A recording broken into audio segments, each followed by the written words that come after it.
OTT विश्वात अनेक web series येतात आणि जातात. पण काही मालिका अशा असतात ज्या प्रेक्षकांच्या हृदयाशी नातं जोडतात. पंचायत ही त्यापैकीतलीच एक.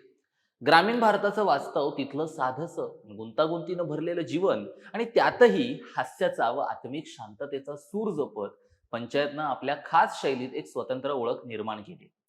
विशेष म्हणजे या मालिकेत दाखवलेलं फुलेरा हे गाव कुठलं तरी काल्पनिक स्थळ नसून मध्य प्रदेशातील मोहडिया हे खरं गाव आहे. या मालिकेमुळे मोहोडियाला देशभरातच नव्हे तर आंतरराष्ट्रीय स्तरावरती देखील ओळख मिळाली.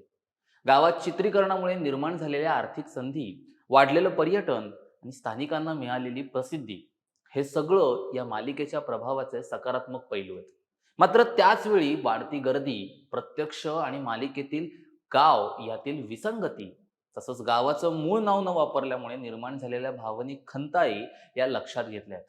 पंचायत ही मालिका केवळ एक मनोरंजनपद कथानक न राहता एका खऱ्या गावाच्या सामाजिक, आर्थिक आणि भावनिक प्रवासाचा भाग ठरली आहे.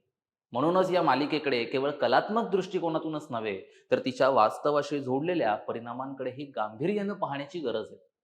तर आता थोडक्यात जाणून घेऊयात पंचायत या सिरीज बद्दल. नमस्कार, मी अनिरुद्ध गांधी. कॅमेरावरती आहेत अविनाश सूर्यवंशी. मुंबई तरुण भारतमध्ये आपल्या सर्वांचं स्वागत करतो. पंचायत ही मालिका पहिल्यांदा प्रेक्षकांसमोर आली तेव्हा तिच्यातला साधेपणा, ग्रामीण जीवनाची मांडणी आणि पात्रांच्या छोट्या छोट्या गोष्टींमधून उलगडणारी भावनिक गुंफण, त्यामुळे ती पटकन मनात घर करून गेली. फुलेरा हे गाव, तिथलं ग्रामपंचायतीचं कार्यालय, अभिषेक त्रिपाठी नावाचा IIT पास तरुण आणि गावकऱ्यांच्या मूळ गमती जमती याचं मिश्रण म्हणजे एका प्रकारचं कम्फर्ट वॉचिंग होतं. मात्र आता 4थ्या सत्रात या मालिकेनं एका वेगळ्याच दिशेनं प्रवास सुरू केलाय आणि तो प्रवास अधिक गंभीर, अधिक राजकीय आणि थोडा अधिक गुंतागुंतीचा आहे.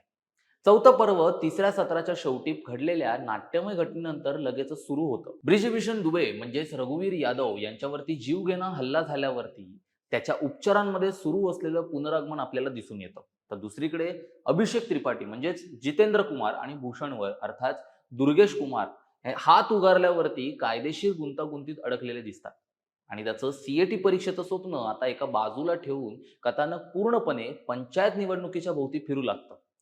या सत्रात फुलेराच्या राजकीय पटावरीच्या चाली, डावपेच आणि प्रचाराची रचना आणि त्यामागची कुरगोडी याचं विस्तृत चित्रण या सिरीजमधून आपल्याला दिसून येतं. मंजू देवी अर्थात नीना गुप्ता आणि तिची प्रतिस्पर्धी अर्थात क्रांती देवी यांच्यातील निवडणूक ही एक मध्यवर्ती गोष्ट जरी असली तरी त्यामागे खऱ्या अर्थानं राजकारणाचा खेळ तिचा नवरा म्हणजे ब्रिजभूषण हा खेळताना दिसतो. मंजू देवी केवळ प्रचाराची चेहरा बनून राहते हे पंचायतच्या पूर्वीपासून चालत आलेल्या बॉईज या क्लब स्वरूपाचं स्पष्ट उदाहरण ठरतं. नीना गुप्ता यांचा अभिनय नेहमीप्रमाणे प्रभावी जरी असला तरी त्यांच्या भूमिकेला फारशी सखोल मांडणी दिली गेली नाही. या सत्राची एक विशेष बाब म्हणजे हे केवळ निवडणुकीवरती आधारित राजकीय नाट्य नाही तर एका प्रकारचं वोडनीट अर्थात गूढकथा सुद्धा आहे. ब्रिजभूषणवरती गोळीबार झाडणारा कोण होता याचं उत्तर शोधणं या कथानकाचा एक स्वतंत्र प्रवाह आहे. मात्र लेखक आणि दिग्दर्शक यामध्ये हास्य आणि गूढता याचं संतुलन साधताना काही ठिकाणी कमी पडतात. एकीकडे राजकारण म्हणजे फसवणूक, डावपेच आणि स्वार्थ असं ब्रिजभूषण सांगतो, पण दुसरीकडे त्याच प्रसंगात विनोद हळूवार क्षण पेरले जातात. परिणामी गंभीरतेचा परिणाम थोडा हा अधिक विरतो. पंचायत या मालिकेचं खास वैशिष्ट्य म्हणजे ती हळूहळू पडणारी, प्रसंगांमध्ये वेळ घेत एक एक पात्र अधिकाधिक आपल्याला जवळचं वाटायला लावणारी सिरीज आहे. तिचं खरं सौंदर्य हे लहान सहान कधी कधी अनावधानाने येणाऱ्या प्रसंगांमध्ये आहे. पण 4थ्या सत्रात मालिका एका मोठ्या कथानकाचं ओझं वाहू लागते. त्यामुळे तिचा पारंपरिक गतिशील विनोद काहीसा मागे पडलेला जाणवतो. पात्राचं परिपक्वतेकडे वाटचाल करणं, फुलेरेच्या सामाजिक आणि राजकीय व्यवस्थेतील बदल आणि अभिषेकचं गावात अजूनही खोल रुजणं, हे सगळं या सत्रात छान हाताळण्यात आलंय. मात्र काही भागांमध्ये कथा पूर्वानुमानाने चालते आणि प्रेक्षकांना आधीच काय घडणार आहे याचा अंदाज लागतो. पंचायतच्या चाहत्यांना हे थोडं निराश करणारं ठरू शकतं. सत्राचा शेवटही नेहमीप्रमाणे एका क्लिफ हँगरवरती संपतो. म्हणजेच पुढच्या सत्राची तयारी झाली आहे असं वाटू लागतं. 4थं सत्र हे स्वतंत्र सत्र म्हणून पाहण्यापेक्षा हे पंचम पर्वासाठीच एक प्रास्ताविक आहे असं म्हणणं अधिकच योग्य ठरेल. हे सत्र नक्कीच काहीतरी महत्त्वाचा विषय मांडतं.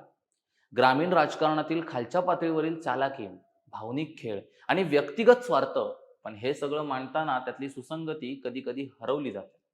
तरी ही पंचायत अजूनही आपल्याला पाहायला भाग पडतो, कारण ती आपल्यासारख्या सामान्य माणसाची गोष्ट सांगते. गावातलं जीवन, माणसांमधली गुंतागुंत आणि त्यातलं थोडंसं हास्य, थोडंसं दुःख, थोडं शहाणपण आणि थोडा वेडेपणा, हे सगळं पंचायतला अजूनही खरं बनवतं. चौथं सत्र हे मालिकेचा एक महत्त्वाचा टप्पा आहे. त्यातील बदल, संक्रमण आणि भविष्याची चाहूल याचं प्रतीक आहे. आज जी जितकी कम्फर्ट वॉच आहे, तितकीच ती उद्या पॉलिटिकल ड्रामा बनू शकेल आणि कदाचित हीच तिची खरी ताकद आहे. तुम्हाला ही माहिती कशी वाटली हे आम्हाला कमेंट करून नक्की सांगा. व्हिडिओ आवडल्यास व्हिडिओला लाईक करा. महा एम टीव्हीच्या यूट्यूब चॅनलला सबस्क्राईब करायला विसरू नका. धन्यवाद.